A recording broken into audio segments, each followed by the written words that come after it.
Halo guys, selamat datang kembali di channel Albangkiti. Kali ini teman-teman semua ditemani oleh Wito Sarlau.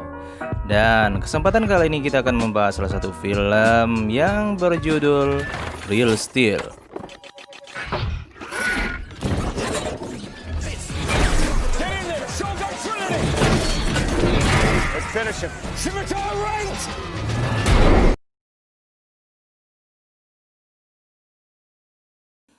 Real Steel menceritakan kehidupan Charlie Kenton, sang legenda tinju yang berjuang dari kesulitan hidup akibat hutang yang menumpuk karena selalu kalah dalam pertarungan tinju antar robot. Karena di masa itu pertarungan tinju manusia sudah digantikan oleh pertarungan robot. Pagi harinya, Charlie dibangunkan oleh telepon dari seorang yang menagih hutang kepadanya. Charlie mempunyai satu robot yang bernama Anbus. Dia membawa Anbus untuk mengikuti pertandingan, tapi bukan pertandingan antar robot, melainkan pertandingan antara Anbus dan seekor banteng.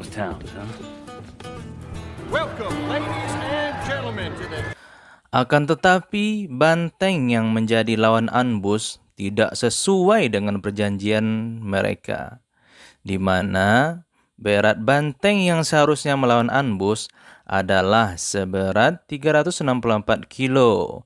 Tapi yang di sini yang menjadi lawannya Anbus adalah banteng yang seberat 900 kilo. Wow. Charlie pun didatangi oleh pemilik pertunjukan tersebut. Kita sebut saja dia si Cowboy. Cowboy mengatakan kalau Charlie membatalkan pertandingan, maka dia tidak akan mendapatkan uang. Charlie yang terpaksa pun membuat kesepakatan baru dengan menaikkan taruhannya yang awalnya cuma $3.000 menjadi $20.000. Cowboy pun menyetujuinya dengan persyaratan dia kalah dan tidak membayarnya, maka dia akan menghabisi Charlie.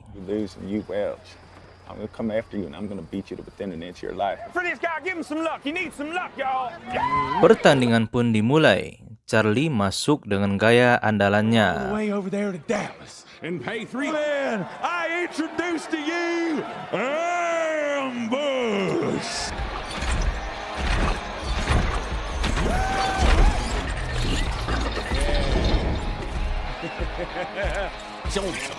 Banteng pun langsung dilepaskan dan menyerang Anbus. Tapi Anbus berhasil mempermainkan banteng tersebut dan menghajarnya.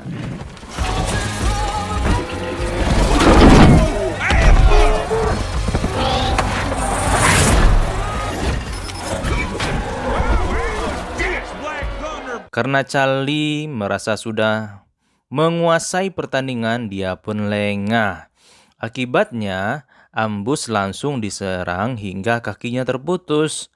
Wow.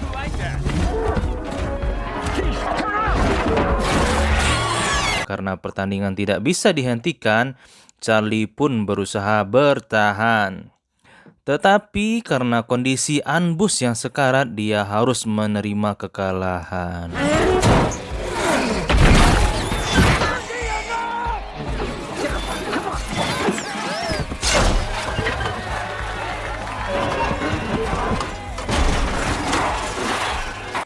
Setelah pertandingan selesai, Charlie pun langsung pergi dari sana karena dia tidak mempunyai uang untuk membayar taruhan tersebut. Di tengah perjalanan, Charlie didatangi oleh dua orang pengacara. Mereka mengingatkan kalau mantan istri Charlie sudah meninggal dan Charlie mempunyai seorang anak yang bernama Max Canton, dan dia harus mengambil hak asuh dari anak tersebut karena dia adalah ayah dari anak itu. Singkat cerita, Charlie mendatangi persidangan dan bertemu dengan kakak iparnya bernama Debra dan suaminya Marvin.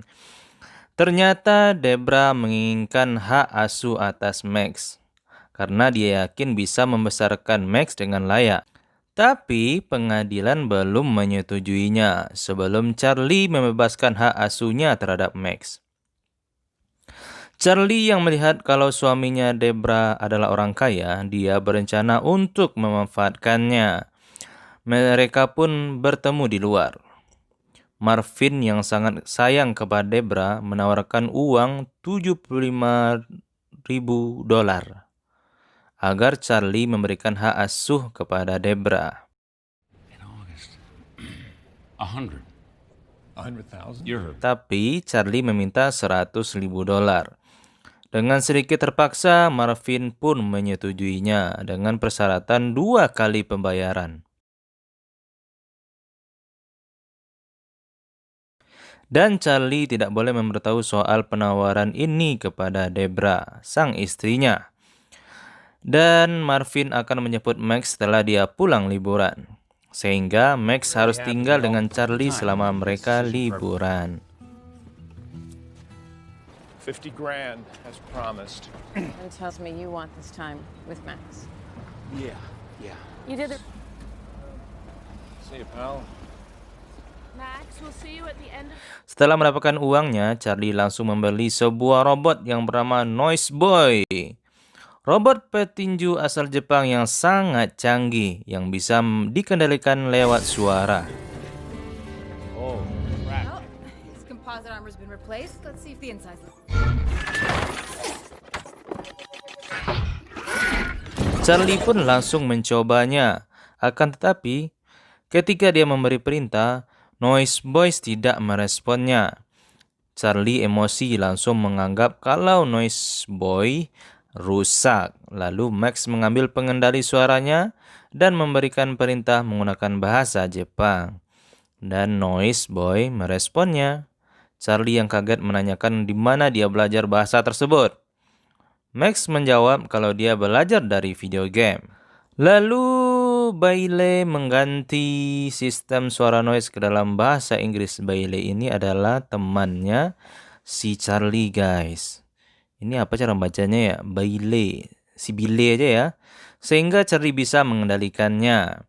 Charlie yang senang langsung membawa Noise Boys ke pertandingan.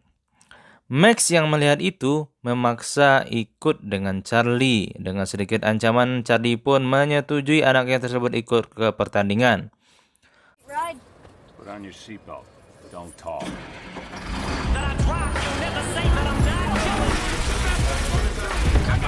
Is that Noisy Boy? The one and only. That's Noisy! Setelah sampai di turnamen, Charlie langsung meminta pertandingan dengan kelas utama. Dan dengan total hadiah $50.000. Max ini adalah anaknya Charlie ya. Yang mendengar itu meminta agar Charlie mengambil pertandingan kecil dulu dan mendapatkan uang lalu pergi dari sana. Bukan langsung yang $50 ya, $50.000. Akan tetapi Charlie tidak mau mendengarkan Max dan tetap ingin melawan Midas. Midas ini adalah juara bertahan di sana. Singkat cerita, pertandingan pun dimulai. Main event features the gold punk is program Midas! Midas dan Noise Boys langsung ke dalam ring. Dengan Noise Boys berhasil menguasainya dan langsung menjatuhkan Midas dengan sekali pukulan. Charlie sangat bahagia dan bertarung dengan sangat mudah.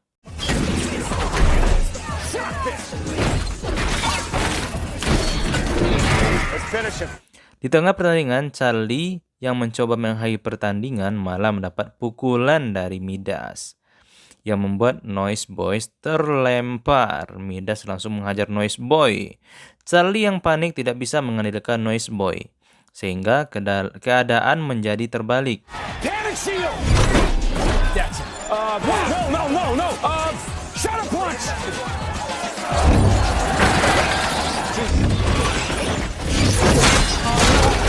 Dan Midas berhasil memenangkan pertandingan dengan memenggal kepala Noise Boy. Ready to serve up.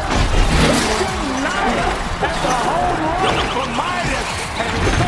Setelah pertandingan selesai, Max, anaknya si Charlie, mengatakan kalau Charlie tidak berpikir sebelum bertindak.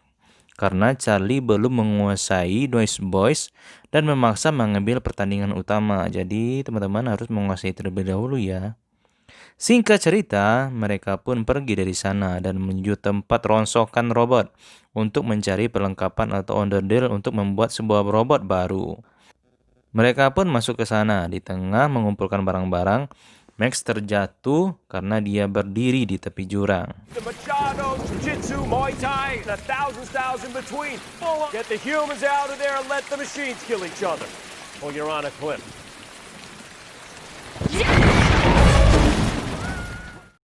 Tapi untungnya dia tersangkut di tangan robot yang tenggelam di sana. Charlie pun datang dan menyelamatkan Max. Very slowly, good. Okay. All right, look at me. We're gonna do this together. 3. That's it. Setelah aman, Max mengatakan kalau dia akan membawa robot yang menyelamatkannya. Tapi Charlie tidak mau membantunya dan mengajak Max pergi dari sana. Tapi Max bersikeras untuk membawa robot tersebut dan menggalinya sendiri. Di pagi harinya, Max berhasil keluar dari tempat rongsokan dan membawa sebuah robot. Mereka pun membawa ke base camp mereka yang punya si teman Charlie tadi ya. Si Bailey mencoba menghidupkannya dan ternyata robot tersebut masih berfungsi dan mengikuti pergerakan Max. Dan ternyata robot yang dibawa Max adalah robot latihan yang hanya bisa meniru gerakan benda yang ada di depannya. Max pun membersihkan robot tersebut dan melihat ternyata robot tersebut adalah Atom. Jadi ada namanya di situ, namanya Atom ya guys. Setelah selesai, Max meminta agar Atom diberikan sebuah pertandingan, tapi Charlie mengatakan kalau Atom hanya digunakan untuk latihan, tidak untuk bertarung. Tapi Max bersikeras guys dan terus meminta pertandingan buat Atom. Singkat cerita, malam pun tiba. Max mengaktifkan mode peniru Atom dan membuat Atom mengikuti gerakannya. Max membawa Atom pergi keluar dan bermain dengan Atom. Max kelihatan sangat bahagia.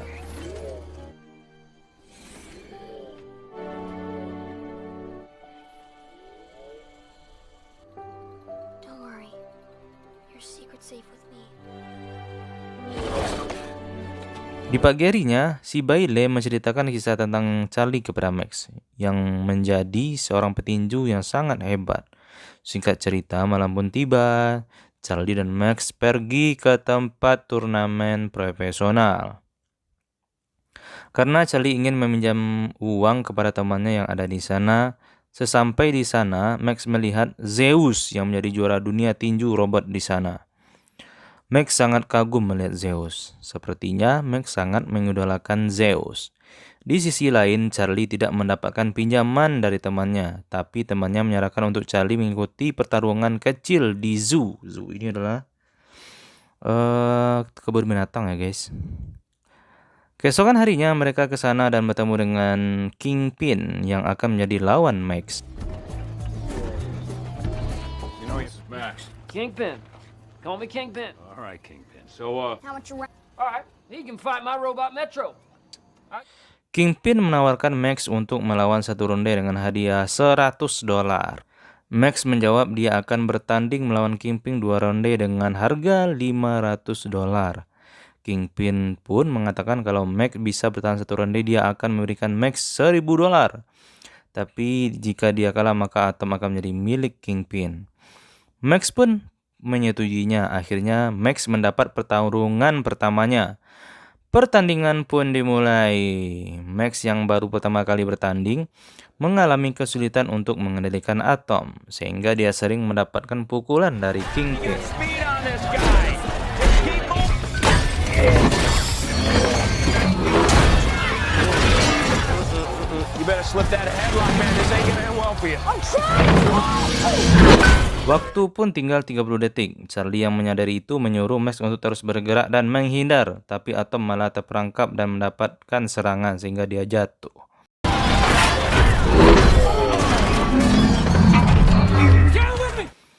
Mereka pun mulai menghitung, tapi Atom berhasil bangkit lagi dan waktunya habis. Max memenangkan pertandingan tersebut. Lalu Kingpin menawarkan untuk mengadakan hadiah kalau Max bisa bertahan 1 ronde lagi. Charlie menolak, tapi Max malah menyetujuinya.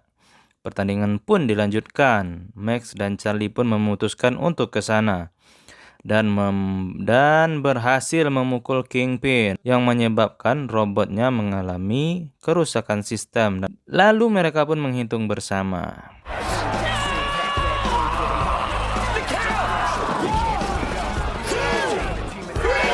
Max akhirnya berhasil menang dan mendapatkan $2.000.